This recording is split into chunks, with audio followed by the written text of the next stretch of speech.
The origins of Salthill Knocknacarra started in the 1960s, and where I'm standing here on the prairie has always been the centre of that. Lately, we have access to the GAA grounds in Kappa Park, and we also share facilities with the local secondary schools. However, the prairie here remains the only GAA pitch where we have control of.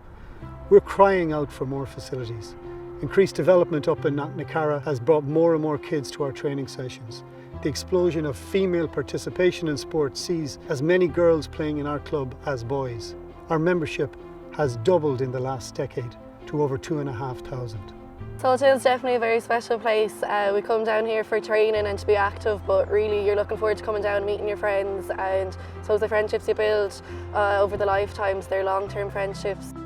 It's so important to keep sport as a main factor in people's lives, just for health reasons, mental health reasons, and enjoyment as well, such a huge part of it. If I was to talk to a 12-year-old girl, I would tell her to keep playing with Salthill, because honestly anything is possible. I would never have even began to dream that I could win in All-Ireland. Anything, it really is possible. We proved that this year with Salthill. Definitely a bit more space would be a bonus and help everyone to improve with more practice time and more training time on different pitches. I suppose the way the club is, we're trying to be competitive at four different codes, so you have so many people down here trying to train, get their sessions in. The Astro pitch is tiny, like it's the only place we have really over the winter to train, which kind of leads us sometimes having to go look for other club facilities just to train on over the winter. I've seen photos of this place when it was an absolute wasteland, so to see how far it's come it's really unbelievable. But there still is so much more we can do, and it is important that we all put the shoulders to the wheel just for future generations. The club is really built on sort of volunteering, and people get a lot out of volunteering, but people also give a lot. So I hope really that that kind of volunteer ethos in the club can continue in years to come with the club. In 2021 we fielded 61 teams. In 2022 we fielded 64 teams. In addition, in 2022 we launched our new nursery.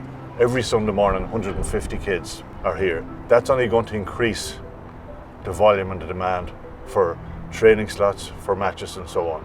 In 2016, an opportunity arose to buy a parcel of land in the Moncloon area, and the club availed of this.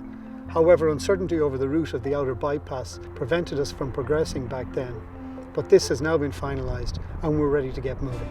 It is vital that we succeed in the development of the new pitches so that we can continue to provide a level of service in the community that is required.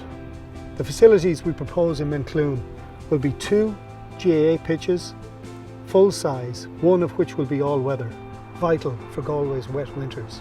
There'll be a ball wall area, there'll be a children's playground, there'll be a walkway surrounding for the local community. And while we hope everyone will get there on foot or by bicycle, there will be adequate parking for cars and buses. We see this as a facility for the entire community. We hope that it'll get support not only from people within our own club, but also from other GAA clubs and from other codes and from the community in general. If you want to find out more about this plan, visit SKGAA New Facilities and please register support.